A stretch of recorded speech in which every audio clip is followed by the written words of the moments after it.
Greetings to all who are watching the video. I have brought presentation on DNF block elements. I am not going to teach the chapter in the presentation. Chapter तो आप सबने अच्छे से कर ही लिया होगा NCERT से. Throughout the year you keep doing chapters from NCERT. Now only 2-3 days are left for the board exam. So now you must be revising. तो उसी को ध्यान में रख के I have made the presentation. I have brought questions from previous year's question papers to tell you the trend that what type of questions are generally asked. They're very simple, easy, and which particular portion from the chapter you must revise. उसको properly अच्छे से दोबारा लिख लिख के करना है so that this chapter does not give you problem at all. Now, as you can see on the screen, I'll just go back. Yes, as you can see here, most of the questions, they are asked from these concepts. It has been observed repeatedly. Variable oxidation state पे question आता है, magnetic moment calculation पे numerical आता है, lanthanoid contraction actinoid contraction पे आएगा, colour क्यों होता है ट्रांजिशन मेटल आयंस का, stability of Fe3 plus versus Fe2 plus, just an example, and catalytic properties क्यों शो करते हैं D block elements, and comparison of lanthanoids and actinoids. So these are the most repeated concepts. And one more thing along with that. That is the portion which is given as important oxidizing agents. There are two important oxidizing agents, KMNO4 and K2Cr2O7. उसके ऊपर पूरा detailed topic दिया हुआ है. So that is something which you should do again by writing while revising. उसमें से questions आएंगे. Now here is an example for you. You know that in the first series, 3D series जिसको हम बोलते हैं transition elements की, there the configuration, chromium and copper, इनके बारे में specifically they will ask you because they have some exceptional configuration. ये हम सब ने बहुत बारी किया हुआ है, इस पे क्वेश्चन आ जाता है. Chromium is atomic number 24, so the configuration argon and then 3d5 4s1, and copper 29 3d10 4s1. If you remember, originally होनी क्या चाहिए थी configuration 3d4 and 4s2, but ये हो जाता है 3d5 and 4s1 because this is more stable configuration, half filled d orbital. Same way copper में it should have been logically 3d9 4s2, but होती है 3d10 4s1 again because this is fully filled d orbital. So this is exceptional. Why exceptional? Half filled 3d5 and fully filled, completely filled 3d5, they are very stable. That is why this exceptional configuration is there. अब यहाँ पे मैं आपको suggestion दूंगी कि आप first series scandium, I will just write it again. Yes, scandium, titanium, vanadium, chromium, atomic number 21 से 30 तो याद कर लो एकदम. Then scandium, titanium, vanadium, chromium, manganese, iron, cobalt, nickel, copper, zinc. Atomic number you must remember 21 से 30 तक जाएगा in the same order. Scandium, then titanium, 25 for manganese, 27 cobalt, 28 nickel, 29 copper. अब ये दो की कॉन्फ़िगरेशन की हमने बात करी, एक्सेप्शनल है, हमने डिस्कस कर लिया क्यों एक्सेप्शनल है, ठीक है. बाकी सब की configuration where it ends 1s2 से स्टार्ट होगी, obviously it will end at 3d10 4s2. यहाँ से स्टार्ट होगी, it will end at 3d1 4s2. So like that you can write for the whole series. You should remember this, right? Next question. Why do transition elements show variable oxidation state? बार बार आता है ये वाला question. Why variable oxidation state? Because if you see the configuration, ns and n minus 1d electron, जैसे अभी हमने लिखा 3d and 4s, so it is n minus 1d and ns. You fill them like this. 4d series में 4d and 5s हो जाएगा. It goes like that, okay? तो they participate in bonding. How do they participate in bonding?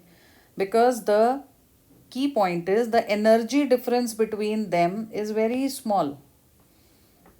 So they all are having almost equal. I will not say exactly equal. Difference small है, इसका मतलब आराम से they all can participate in the bonding. That is Y. और यहाँ पे उन्होंने example दे दिया लाइक आयरन शोज +2 +3. ऐसे ही कॉपर भी +1 +2 शो करता है. Manganese will show +2 to +7. और अभी मैंने आपको बोला था कि you should remember 21 to 30 scandium से जिंक तक. वहाँ पे फॉर एग्जाम्पल जिंक के लिए पूछेंगे आपसे कि zinc is a part of D block elements 3D series, but उसको ट्रांजिशन एलिमेंट नहीं बोलते क्योंकि what is the definition of transition elements is that incompletely field D orbital होना चाहिए. ये क्वेश्चन भी बहुत बारी आता है. यहाँ पे नहीं है अभी right now in front of me, but generally I am discussing कि उसको ट्रांजिशन एलिमेंट इसलिए नहीं बोलते. ऐसे ही कैडमियम और मरकरी आएगा बाकी वाले सीरीज़ में, उनको इसलिए नहीं बोला जाता because they have completely filled D orbital even in the ionic form. जैसे आप जिंक लेंगे तो 3d10 और 4s2 और Zn2+ में भी 2 इलेक्ट्रॉन 4s के निकलेंगे. 3d10 will remain 3d10. तो transition element by definition have incompletely filled D orbital. इसकी आयनिक फॉर्म में भी कम्प्लीटली फिल्ड ही है, so it is not called transition element. Why are most transition metal compounds coloured? अब आपने coordination compound chapter पढ़ा होगा. कई चीज़ें इस चैप्टर की और उस चैप्टर की आपस में रिलेटेड हैं, रीजनिंग एंड ऑल दैट. तो कभी भी जब कलर आता है कॉम्प्लेक्स के अंदर, that is because of D transition. T2G and EG में जो स्प्लिटिंग होती है depending upon whether it is octahedral और टेट्राहेड्रल कॉम्प्लेक्स, तो वो जो स्प्लिटिंग होती है because of that if there are unpaired electron, the electron can move to higher energy level out of T2G and EG and when it falls back it gives the colour. तो पहली चीज़ तो ये है कि partially filled D orbital होना चाहिए. अभी question बार आता है जिंक के कंपाउंड्स कलर्ड क्यों नहीं है? Zinc is having Zn2+ state और Zn0 मेटालिक फॉर्म. तो +2 में भी उसके पास 3d10 है फुली फिल्ड. तो अगर T2G भी फुली फिल्ड है, EG भी फुली फिल्ड है, तो इलेक्ट्रॉन कहाँ से कहाँ जंप होके जाएगा और वापस आएगा, एज इट इज़ रहेगा अपनी जगह पे. तो वो कलर्ड नहीं होते. So what is the condition? Partially filled D orbital होना चाहिए. Only then the D transition is possible. Example दिए हुए हैं यहाँ पे कॉपर कंपाउंड्स का एंड आयरन के कंपाउंड्स का colour generally. Okay, and most of the questions they are 1 marker. तो 1 मार्कर में और 3 मार्कर भी होगा तो मोस्टली उसके 3 पार्ट्स होते हैं, 1 marker each. So this chapter appears to be tough but it is not, believe me. आप अच्छे से उसको यहाँ से रिवाइज करोगे, एग्ज़ाम में बहुत ज़्यादा चांसेस हैं कि ऐसा ही पैटर्न पे क्वेश्चन आएगा जैसे इतने सालों से आ रहा है. Okay, why is zinc Zn2+ colourless but Cu2+ is coloured? Again same thing, Zn2+ is 3d10, Cu2+ is 3d9. ये कम्प्लीटली फिल्ड है, नो डी ट्रांजिशन पॉसिबल. ये पार्शली फिल्ड है, so it is possible. So you get the colour. अब एक चीज़ बहुत important है that you should not write paragraph in 1 marker. कोई ज़रूरत नहीं है, लेकिन अगर आप टू द पॉइंट भी लिख रहे हो और आपने ये पर्टिकुलर पॉइंट को हाईलाइट नहीं किया, डी ट्रांजिशन की टर्म है आप लिखना भूल गए, completely filled D orbital, partially field आप भूल गए, तो थोड़े चांसेस कम हो जाते हैं फुल मार्क्स मिलने के. So always when you are practicing, always practice writing keywords, key terms, key points. They are very, very important for any answer. Okay. Next is define lengthenoid contraction. Give two consequences of lengthenoid contraction. बहुत बार पूछा जा चुका है ये. तो definition में हम generally अटक जाते हैं, तो ये भी आपको रिटन प्रैक्टिस करनी चाहिए. The gradual decrease in atomic and ionic size from this ion to the last ion. Lanthanum series में lutetium and starting with lanthanum, उनके दोनों के +3 स्टेट शो कर रहे हैं because that is the most common oxidation state. तो ये वाला क्वेश्चन भी एक हमने कर लिया. Which is the most common oxidation state in lanthanoids? +3. And the decrease in atomic size and ionic size when you move from left to right, lanthanum to lutetium. Why is that happening? Because of poor shielding of 4f electron. तो reason भी हो गया lengthenoid contraction का, जबकि यहाँ तो सिर्फ यही पूछा था that definition of lengthenoid contraction. ठीक है, तो उसका रीज़न भी साथ में आ गया. So it makes my answer complete. Give two consequences. उससे होता क्या है कि similar sizes of zirconium and hafnium. ये क्या है?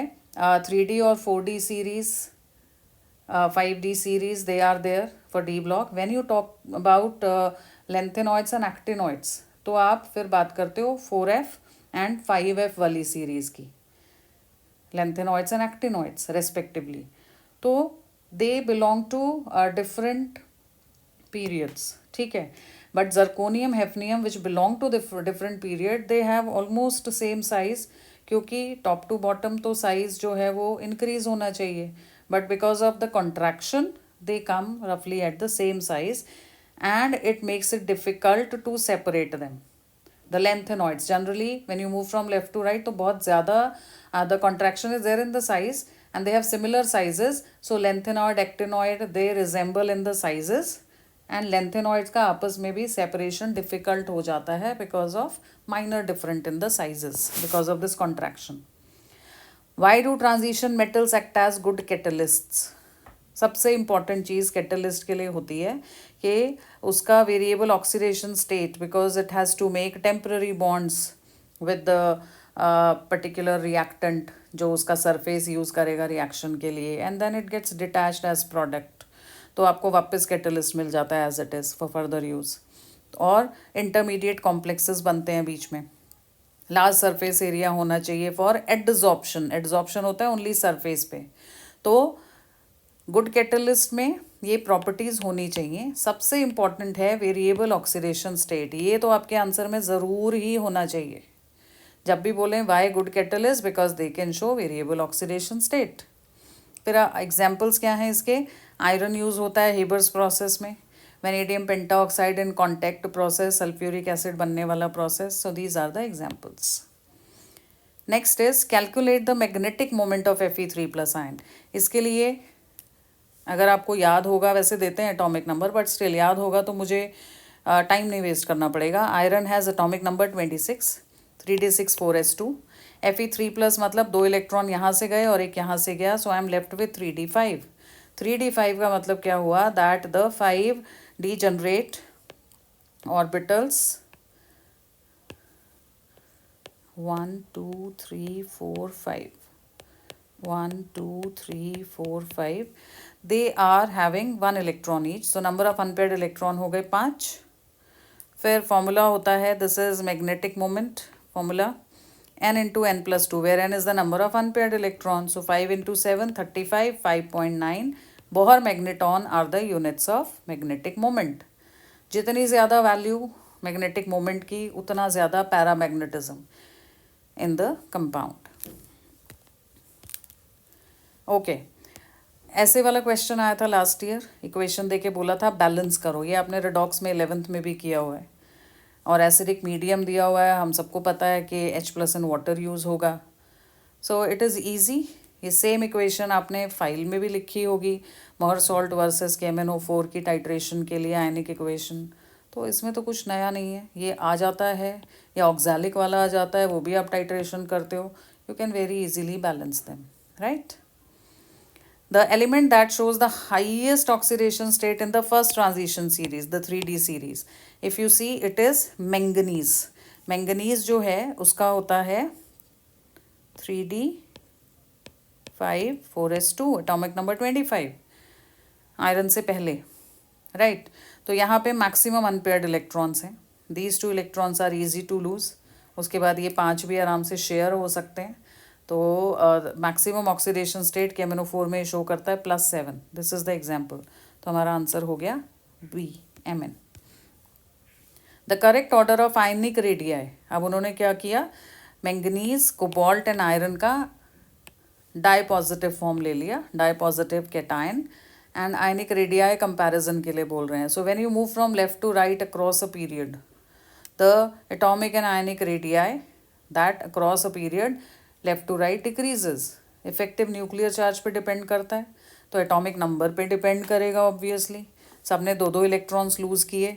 सो here if you move from left to right, you place Mn first, atomic number 25, फिर 26, उसके बाद आपका आता है cobalt 27। So the radius decreases across a period when you move from left to right. So A is my answer. Now the number of unpaired electrons in Fe3+, अभी किया हमने इसको, 5 अनपेयर्ड इलेक्ट्रॉन्स होते हैं in Fe3+, because 3d5 is the configuration. We just wrote it on the previous slide, and we calculated magnetic moment also. Again, a repetition. Which of the following is colorless? This we have already discussed. Zinc, DD transition possible नहीं है, तो MCQ है, कोई reason नहीं पूछ रहे, but मैं इसलिए रीज़न रिपीट कर रही हूँ so that it is permanent in your memory. तो fully filled d orbital है, इसीलिए it is colorless. Next is the cause of lanthanoid contraction is, this also we have done, poor shielding of by 4f electrons. सबसे अच्छा shield होता है s orbital, it is spherical, it covers the nucleus properly from all the in all the directions equally. उसके बाद आपका shielding S P D F इस order में decrease होता है because orbitals are bigger, they are diffused, that is why. तो poor shielding of 4f की वजह से होता है लेंथेनॉइड कॉन्ट्रैक्शन। बिल्कुल ऐसे ही एक्टिनॉइड कॉन्ट्रैक्शन भी होता है, सेम डेफिनेशन है, लेफ्ट टू राइट जब आप मूव करेंगे, the decrease in the ionic size, atomic size because of poor shielding by 5f electron. 4f तो है ही हैं, अलॉन्ग विद दैट 5f की भी पुअर शील्डिंग है। तो उससे क्या होता है, एक क्वेश्चन ऐसे भी आता है, why lanthanoid contraction is lesser than actinoid, और why actinoid contraction is always more than lanthanoid contraction, क्योंकि वहाँ पे 5f एंड 4f दोनों का कंबाइंड इफेक्ट आ गया, दोनों की शील्डिंग बहुत पुअर है, दोनों में मैक्सिमम नंबर ऑफ इलेक्ट्रॉन्स जाएंगे, that is why. So here poor shielding of 4f if it is lanthanoid contraction. Assertion reason questions. Assertion is transition metal show variable oxidation state, ये तो हमें पता है, ठीक है। And the energy gap between NS and N-1 is small. We have done exactly these 2 statements in the previous question. ये ऐसे वाले क्वेश्चन मैंने उठाए हैं कि आपको पता चले क्या क्या सेम चीज़ बार बार रिपीट होती है। So answer is a, both A and R are true, and R is the correct explanation, right? Now sometimes they change the statement, transition metals do not show variable oxidation state. अब मैंने by chance do not को miss कर दिया, मैंने last का पढ़ लिया variable, तो मैं मुझे लगेगा हाँ बिल्कुल ठीक है, बट ऐसे केस में तो assertion is false. So be very careful, don't be in a hurry when you are reading the questions, okay. Next is actinoids show wider range of oxidation states than lanthanoids, correct? And 5f, 6d and 7s orbitals have comparable energy. This is the reason they have comparable energy, इसीलिए उन सबके electrons participate कर सकते हैं, इसीलिए उनकी oxidation state की range is wider as compare to lanthanoids. Next is, why do transition metal ions show color? Already discussed. Key term DD transition in partially filled d orbitals. That's it. Calculate the magnetic moment of Mn2+. Now Mn is 25, 3d5 4s2. Mn2+ will be 3d5, N5 again 5.9. इससे पहले किसका था ये, Fe3+, because Fe3+ is also 3d5, so same magnetic moment. Then why is Fe3+ more stable than Fe2+? So this we have to answer just on the basis of configuration. So here you have Fe3+, which is 3d5, half filled, so more stable. Fe2+ would have been 3d6, तो 3d6 तो stable नहीं होता, so it will be ready to lose electron, that is why it is more stable as Fe3+. Okay, this came last year I think. So no, this is from the sample paper as far as I remember. मैंने questions वही उठाए हैं जो sample papers में आए हैं CBSE के कभी या प्रीवियस ईयर्स के questions PYQs. Okay, so here attempt any 5 out of 7, right? 1 marker, 1 mark for each, any 5, there is internal choice. First is that which of the following ions will have a magnetic moment value of 1.73 Bohr magneton? Now this is giving me indication कि एक unpaired electron होगा, क्योंकि Bohr magneton value is 1.73. Magnetic moment आप कैसे निकालते हैं, n into n+2. तो अगर मैं रफली देखूँ 1.73 √3 होता है, दैट मीन्स 1 इंटू 1+2, तो एक अनपेयर्ड इलेक्ट्रॉन. फिर मैं कॉन्फ़िगरेशन देखूंगी, if I remember scandium to zinc, तो मुझे उसमें भी टाइम नहीं लगेगा. As soon as I see that there is scandium with 3+, there is no electron, 3d 0 हो जाता है इसका. फिर मैं जाऊंगी टाइटेनियम पे, in titanium Ti3+, if you see carefully there is 1 electron, 3d1 configuration. Ti2+ में तो 2 होंगे, तो वो फिगर आउट हो गया. 1 is this. Same way if you go to Cu2+, तो Cu2+ में एक अनपेयर्ड इलेक्ट्रॉन है. हम ये नहीं कह रहे कि 3d में एक ही इलेक्ट्रॉन है. इलेक्ट्रॉन्स तो अगर आप कॉपर की कॉन्फ़िगरेशन लिखोगे तो होती है 3d10 4s1. तो एक इलेक्ट्रॉन यहाँ से गया, एक यहाँ से गया, तो कॉन्फ़िगरेशन क्या हो गई, 3d9 बची, which is for, I should write Cu2+ here, which is for Cu2+. ठीक है, बट अनपेयर्ड एक ही होगा. There are 5 orbital. Hund's rule के अकॉर्डिंग आप सब में एक एक फिल करोगे, फिर पेयरिंग स्टार्ट करोगे, तो अनपेयर्ड एक आएगा, and n is the number of unpaired electron. Zinc में तो 3d10 है. So for this the answer आपको ऐसे डिटेल में नहीं पूछ रहे हो, मैं आपको रीज़न दे रही हूँ. Which of the following ions पूछा, आपको सिर्फ चूज करने हैं, आपको एक्सप्लेनेशन नहीं देना unless they are asking you clearly in the question. तो इसका आंसर क्या हो गया हमारा, Ti3+ and Cu2+. These are the ions which will have 1.73 magnetic moment. Second, in order to protect iron from corrosion, which one will you prefer as a sacrificial anode, electrode, nickel or zinc? Why? अब उन्होंने क्या किया, हमें iron की value दे दी E0 0.44 volt, और उसको जिससे compare करना है वो है निकल एंड जिंक, उनकी वैल्यूज़ भी गिवन है. अब आपको अगर याद है, जो आपको पूरा E0 वैल्यूज़ दी होती हैं, स्टैंडर्ड इलेक्ट्रोड पोटेंशियल की values, as you move down the negative values are increasing in magnitude and the strength of reducing agent is increasing. तो उस हिसाब से जो जिंक है वो नीचे आएगा, उसमें सबसे नीचे. If you arrange -0.25, -0.44, -0.76 top to bottom, तो सबसे ज़्यादा मैग्नीट्यूड नेगेटिव वैल्यू का 0.76 है. मैं सिर्फ मैग्नीट्यूड की बात कर रही हूँ, और नेगेटिव का मतलब क्या हुआ, it is a good reducing agent, तो वो खुद ऑक्सीडाइज होगा, ज़्यादा टेंडेंसी है उसकी ऑक्सीडाइज होने की, सो वो सेक्रीफिशियल अनोड बन जाएगा इजीली.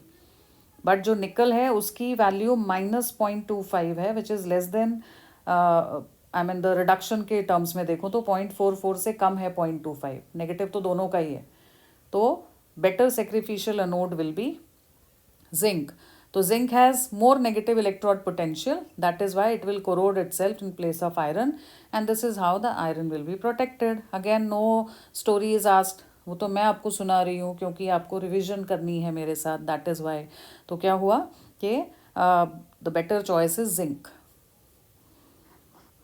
Why यहाँ पे पूछा, to the point answer, because it is 1 marker, because it has more negative electrode potential. So it will be a good reducing agent, oxidize itself. कोई भी point इसमें से लिख दीजिए. C part, the second ionization enthalpies of chromium and manganese are this and this. Why Mn has lower value? Second ionization enthalpy का मतलब होता है कि manganese, suppose I take Mn is having atomic number 25. तो इसका configuration है 3d5 4s2, एक electron lose करने के बाद ये बनेगा -1 इलेक्ट्रॉन के बाद it will B 3d5 4s1। ये किसकी हो गई, Mn+1 की कॉन्फ़िगरेशन। अब ये क्या हुआ, यहाँ पे use first ionization enthalpy IE1, अब यूज़ होगी second ionisation enthalpy IE2। Now here if it has to lose one more electron it will readily do it. Why? Because if it loses this, it converts to 3d5, which is very very stable configuration. तो lower value है second ionisation enthalpy की, क्या मतलब हुआ, मुझे कम energy supply करनी है और इलेक्ट्रॉन लूज हो जाएगा। But in case of chromium, chromium is 3d5 4s1, chromium already has this configuration, तो वो एक इलेक्ट्रॉन लूज करके क्रोमियम किस में कन्वर्ट हो जाएगा, 3d5 में फॉर Cr+1। अब इसमें से एक और इलेक्ट्रॉन निकालना है, second ionisation enthalpy would be very very high as compare to Mn। क्यों? क्योंकि वो आप स्टेबल कॉन्फ़िगरेशन को डिस्टर्ब कर रहे हो, which is not impossible but difficult, so you have to supply more energy. Okay, now we have d part, give 2 similarities in the properties of scandium and zinc. तो scandium और zinc दोनों जो हैं वो colourless compounds बनाते हैं, क्योंकि scandium का एक ही ऑक्सीडेशन स्टेट पॉसिबल है +3, जब ये बन जाता है तो ये हो जाता है 3d0, और जिंक जो है उसका जब कंपाउंड्स बनेंगे तो वो शो करता है +2, वो हो जाता है 3d10। Now if you see the similarity, यहाँ पे इलेक्ट्रॉन ही नहीं बचा डी में और यहाँ पे सारे पेयर्ड हैं, so that is why they make colourless compounds and there is not a single unpaired electron, तो दोनों क्या हैं, diamagnetic. These are the similarities, simple.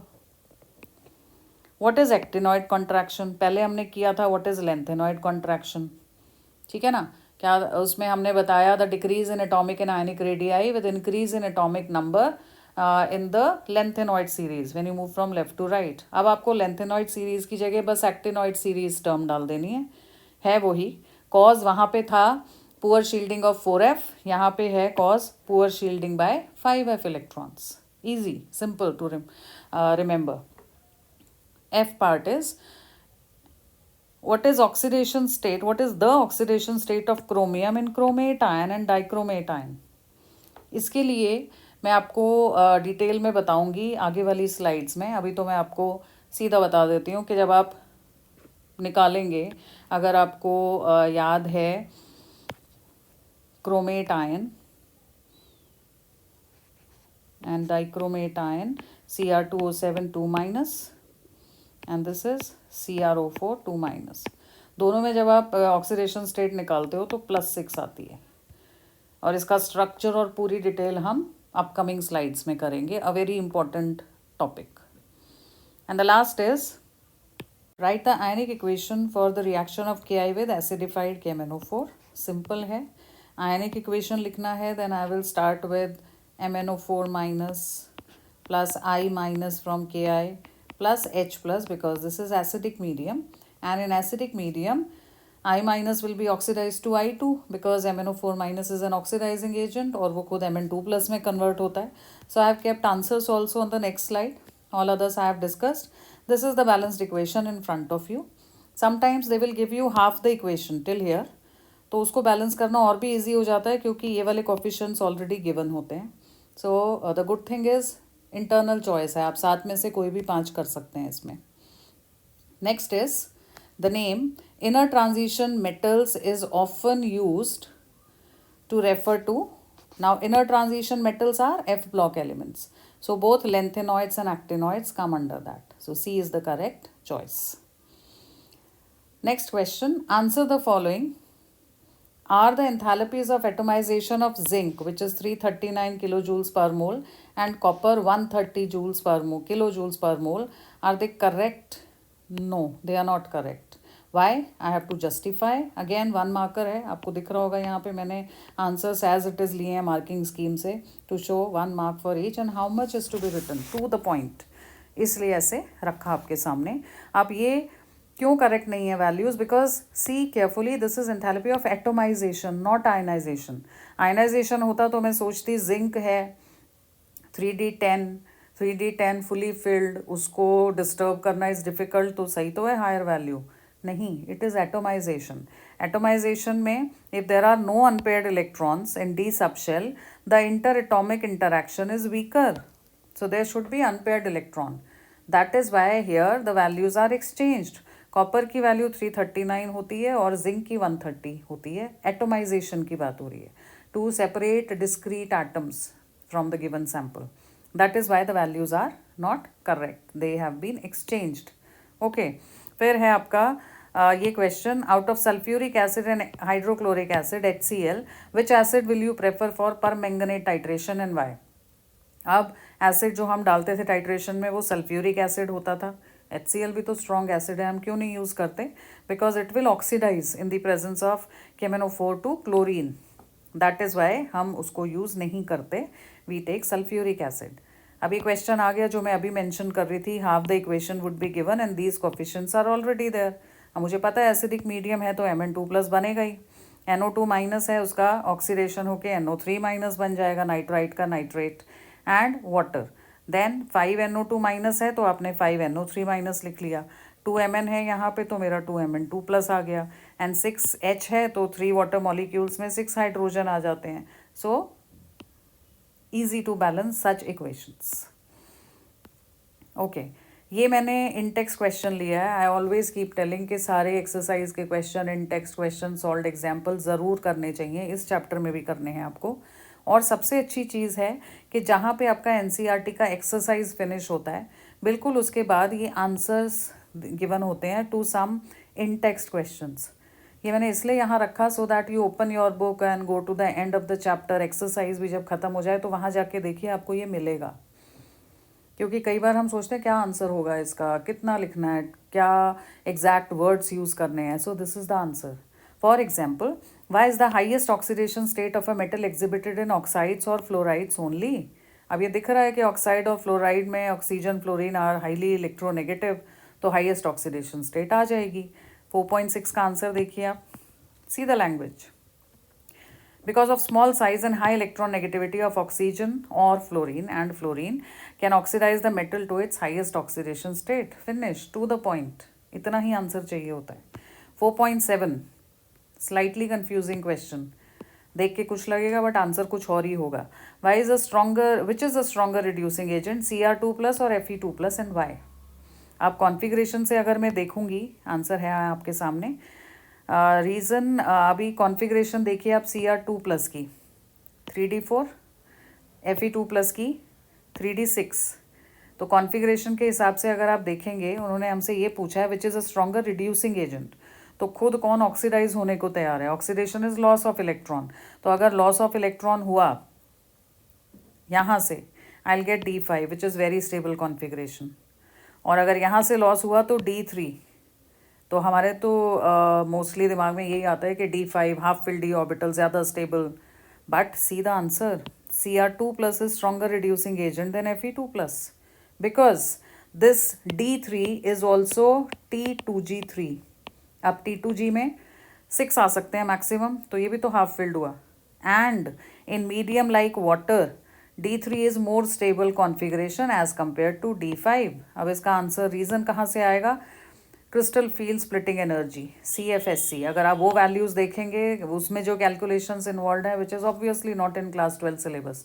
So we will just write that T2G3 configuration is very stable in solvents like water, medium like water. That is why this is the reason according to CFSC. So these in-text answers are there in your book. I'll just go back. Yes. अब ये कुछ text as it is click किया. ये सबसे important चीज़ लगती है मुझे, क्योंकि एक बारी पूछा था, एक दो बारी आ चुका है और ये किसी ने नोटिस ही नहीं किया था चैप्टर में, तो उनको लगा कि पता नहीं कहाँ से आ गया है. But this is very much there in your NCERT. Misch metal, it's an alloy and it is a magnesium based alloy which is used to produce bullets, shell and lighter flint. तो इसमें basically what is the composition of mish metal? See the spellings carefully. It is having 95% lanthanoid metal, approximately 5% iron, and this is also approximately. and then you have traces of sulfur, carbon, calcium and aluminium. This is the composition, this is the use, this is the name. तो आपको ये पता होना चाहिए. फिर एक और text यहाँ रखा, the general trend in lanthanoids and actinoids there is gradual decrease in size. ये हम क्वेश्चंस में भी कर चुके हैं दोनों को, लेंथेनॉइड भी और एक्टिनॉइड भी. So this is actinoid contraction. और ऐसे ही अगर आप लेंथेनॉइड लिख दोगे यहाँ पे, लेंथेनॉइड्स में भी लेफ्ट टू राइट डिक्रीज होता है, that will be lanthanoid contraction. Reason यहाँ पे poor shielding by 5f actinoid में, and in case of lanthanoid contraction poor shielding by 4f electrons. Just a repetition, but such things you should pick up from NCERT and read them thoroughly. Okay, let's discuss the next questions. This is from a sample paper. The elements of 3D series are given here and you have to answer the following. First, copper has exceptionally positive E naught value. Copper has positive E naught value. That means copper in +2 oxidation state in the form of this ion will not be able to convert to Cu+3. Not a favorable change. It is not a good reducing agent. Rather, it will try to go back to copper metal state. Why? The reason is that some of the enthalpy of atomization and ionization enthalpy, it is very high. And the hydration enthalpy is not able to compensate for it. That is why the value is exceptionally positive. That's it. Only this much reason is required. If you want to understand this reason in depth, it is like whenever any oxidation reaction is taking place, first of all you have to take the metal. Metal के सारे atoms अलग अलग होंगे, एक एक discrete. उसमें जो energy supply होगी, that will be enthalpy of sublimation or atomization you can say. तो वो पॉजिटिव वैल्यू है एंथैल्पी की, because the system is taking it from outside, absorbing the energy. Same way when it is converting to ion, एक एक atom अलग हो गया, उसमें एनर्जी लगी, फिर वो आयन में कन्वर्ट होगा तो और एनर्जी प्रोवाइड करेंगे हम उसको, सिस्टम को, तो that is also positive. And then hydration में एनर्जी रिलीज होती है. when the ion which is formed is making bond with solvent water generally, तो एनर्जी रिलीज होती है. दैट मीन्स डेल्टा एच वहाँ पे हो गया नेगेटिव. तो negative value should be more than the positive values. जितनी रिलीज हो रही है वो ज़्यादा होगी एब्जॉर्प्शन वाली से, तब स्टेबिलिटी आएगी. बट यहाँ पे it is opposite. The sum of atomization enthalpy and ionization enthalpy is not compensated by the hydration enthalpy. That is why it is not a good reducing agent and it will not convert to the next higher positive oxidation state. This is the reason. आपको इतनी detail नहीं लिखनी because you must have noticed it is only for 1 mark. So just tell about the enthalpy criteria and you'll get full 1 mark. B part. Which element is a strong reducing agent in the +2 oxidation state? So here if you see carefully, if you remember the atomic number and configuration, chromium has the configuration 3d5 4s1 and chromium in +2 oxidation state would be 3d4 4s0. When it is acting as a reducing agent, it will oxidize itself. Only then it can act as a reducing agent. So when it changes to +3, Cr+3, it changes to 3d3. 3d3 is T2g3. इसी presentation में हमने एक और question में discuss किया है कि T2g3 is a very very stable configuration in aqueous medium because of CFSC, crystal field splitting energy criteria. So that is the reason. So hence the answer is chromium here in the +2 oxidation state is a very strong reducing agent. Now zinc salts are colorless. Why? ये अब सबको आता होगा इतने questions discuss करने के बाद, that zinc +2 is 3d10. There is no unpaired electron, no dd transition possible. That's it. Now see the salt example. Deliberately I have kept one in-text question in the presentation so that you know how good the questions are. And one salt example, there are so many. So do not leave even a single salt example in-text question. Maximum from exercise. सारे ही हो जाएं तो बहुत ही अच्छा है. And then these PYQs for practice. And believe me, you will score very very well in chemistry paper. Now why is Cr2+ reducing and Mn3+ oxidizing when both have D4 configuration? Very interesting question. Cr2+ is reducing. That means what is happening? configuration is changing from D4 to D3 and D3 T2G3 वही आ गया ये ऊपर वाला. On the other hand, the change from Mn3 plus to Mn2 plus, Mn3 plus is oxidizing, मतलब वो खुद reduce हो रहा है, तो Mn3 plus से Mn2 plus में आएगा. It will take one more electron and convert to D5. D5 configuration is also stable, extra stable. Because of this reason, Cr2 plus is able to show reducing nature comfortably in aqueous medium, क्योंकि T2G3 उसका exceptionally stable होता है. And Mn3 plus is oxidizing, क्योंकि वो भी एक stable configuration में जा रहा है. It is not like कि ऐसे हाइपोथेटिकली कुछ क्वेश्चन बना दिया. It is based on the experimental findings के जब इनका रिएक्शन करवाते हैं तो दिस हैज़ बीन फाउंड कि Cr2 प्लस रिड्यूसिंग है और Mn3 प्लस ऑक्सीडाइजिंग है, बट दोनों ही D4 हैं. Then why is it happening? Because after the reaction they both are converting to very stable oxidation states. That is why. Okay, now you will see these few slides. I have deliberately taken this portion as it is. यहाँ तो कुछ ज़्यादा ही है, इसीलिए है कि बहुत important है, आपको छोड़ना नहीं है ये सब. तो ये वाले 3-4 पेजेस बहुत अच्छे से करने हैं thoroughly. From here generally 3 marker 5 marker question comes. पहले आप करेंगे K2Cr2O7.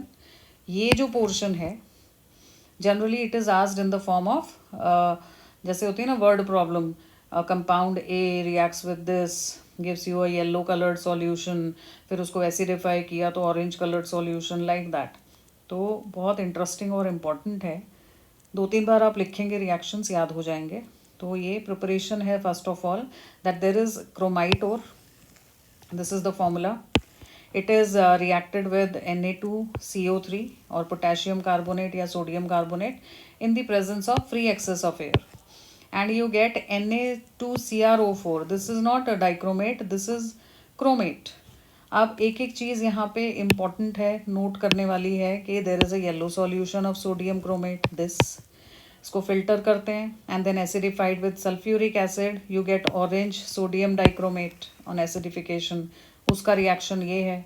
They can give you half reaction and ask you to complete it. तो फिर ये सोडियम डाइक्रोमेट बना, बट हमें क्या बनाना है? Potassium dichromate. So you will notice in the next slide sodium dichromate is more soluble. जब हमें बनाना ही potassium है तो सोडियम क्यों बना रहे हैं हम पहले? Because it is more soluble than potassium dichromate. और उसके बाद आप इसमें KCl डाल देंगे तो ये प्रेसिपिटेट आउट हो जाएगा जो हमें बनाना था. That is the idea. Interesting. And the orange crystals, they crystallize out, you separate it easily. ये बहुत बारी पूछा जा चुका है. that how will you convert chromate to dichromate and dichromate back to chromate? just by changing the pH. अगर आपने acidic medium कर दिया तो एसिडिक मीडियम में ऑरेंज कलर हो जाएगा सॉल्यूशन का, और आपने उसको वापस बेसिक मीडियम बना दिया तो वापस वो ऑरेंज से येलो कलर में चेंज हो जाएगा because of the formation of chromate. And the structures are important. यहाँ पे आपको ये ध्यान रखना है कि +6 ऑक्सीडेशन स्टेट है क्रोमियम की दोनों में. +6 मतलब वो बेसिकली 6 बॉन्ड्स तो बना रहा होगा, एंड -2 है बाहर, तो 2 ऑक्सीजन पे आप माइनस लगा दीजिए और 2 का डबल बॉन्ड बना दीजिए. This is the structure of chromate ion. Same way dichromate में you have to keep in mind very clearly that there is a bridging oxygen between 2 chromium atoms in the structure. Again 2 minus outside, तो एक oxygen पे -1 यहाँ, -1 यहाँ, and then remaining double bond, double bond, double bond, double bond with oxygen. ऐसे करके dichromate का structure होता है. स्ट्रक्चर भी पूछ सकते हैं आपको, ऐसे वाले रिएक्शंस पूछे जा सकते हैं. दैट डाइक्रोमेट एसिडिक मीडियम में कन्वर्टिंग टू Cr3+. तो अगर आप इसमें 6I माइनस डालोगे तो क्या होगा? तो you have to just add the 2 half reactions, right, to give the required complete reaction. I will just go back. Yes, okay, so read this page thoroughly. So here is the question which is generally asked, that there is a chromite ore. अभी किया हमने इसको यहाँ पे slide में. This is the chromite ore, and then it is fused with sodium carbonate in the free excess of air and the product is dissolved in water, you get a yellow solution of B. B was sodium chromate, Na2CrO4. After treatment of this yellow solution with sulfuric acid, compound C crystallizes out. Compound C is dichromate, sodium dichromate, that is C. Sodium dichromate को treat किया KCl से तो उसका क्या बन जाएगा, orange crystals K2Cr2O7, potassium dichromate. So the way I discussed here, you have to give all these reactions, that will complete the answer. So answer to the point, जो question में पूछा है बस उतना ही आंसर देना है. No more details are required. Okay. Same way, another important compound is potassium permanganate. Potassium permanganate, this is MnO2 pyrolusite और होती है, यहाँ पे नहीं लिखा हुआ है, I can't see that here, but yes it will be in one of the questions last year पूछा था, so I am specifying it. And then आपने इसको एल्कली डाला ऑक्सीजन की प्रेजेंस में, you are getting K2MnO4, potassium manganate. And then this manganate is again treated with an acid, तो acidic medium में ये परमैंगनेट बन जाएगा. So this produces the dark green K2MnO4 in the beginning. Dark green color होता है, फिर वो आपको disproportionation reaction show करके MnO4 minus and MnO2 दे देगा. This is how it is prepared. Commercially at large scale this is prepared. First of all तो ऐसे ही है, KOH के साथ फ्यूज किया और oxidising agent like potassium nitrate डाल दिया टू गिव ऑक्सीजन. तो पहले मैंगनेट आयन बनेंगे ग्रीन कलर्ड, उसके बाद उसका इलेक्ट्रोलिटिक ऑक्सीडेशन भी कराया जा सकता है and it will give you the permanganate ion. So this is how it is prepared. The structures are definitely important. This is MnO4 2 minus, green color का बनाया हुआ है यहाँ पे. This is manganate ion. Tetrahedral is the geometry and same way you have permanganate ion. इसमें और इसमें difference क्या है structure में? The difference is that you have 2 double bonds in this case and here you have +7 oxidation state, so there are 3 double bonds and 1 negative charge. So this is the preparation part. Every reaction from here is to be done. This is a very important reaction KMnO4 ka. It is showing formation of K2MnO4 and MnO2 disproportionation, and then some properties are given, and these reactions you have done in the titration, oxalate ion with the MnO4 minus, Fe2 plus with MnO4 minus Mohr salt. So this way any reaction may be asked, so these pages must be done thoroughly. And then it is a very strong oxidizing agent, तो आपको acidic solution में इसके reactions मिलेंगे oxidizing agent के. ये वाला हमने question में किया है balance, ये भी we talked about, Mohr salt वाला ही है, nothing new. And this is oxalate ion जो आप लैब में लिखते थे टाइट्रेशन में. सेम वे न्यूट्रल और फेंटली अल्कलाइन सॉल्यूशन में भी it is acting as an oxidising agent. Now see the difference. Acidic medium में MnO4 minus changes to Mn2 plus, and in faintly alkaline और neutral में MnO4 minus changes to MnO2. Remember this, this will help you in balancing the equation. And then this note, see everything is written so well in NCERT that if you read it thoroughly you'll be able to answer each and every question. Nothing comes out of NCERT in CBSE board exam. Permanganate titrations in presence of hydrochloric acid are unsatisfactory. एक question में पूछा था अभी पीछे कि sulphuric क्यों use होता है, why not HCl? Because HCl is oxidized to chlorine in the presence of this strong oxidizing agent. तो हम क्या यूज़ करते हैं? Sulphuric acid. Let's conclude the presentation by discussion of this 5 marker section E. There are 2 parts, A and B. Each part has 5 parts, subparts, 1 marker for each, and this is the choice question. 5 marker तीनों में ही choice होती है. Now the first part is the Mn2 plus this E0 value for manganese is highly negative. Highly negative का मतलब है it's a good reducing agent. आपको ये short forms नहीं लिखनी है एग्जाम में, मैं तो समझाते हुए वैसे ही लिख रही हूँ. Reducing agent. And highly positive का मतलब है it is a good oxidising agent.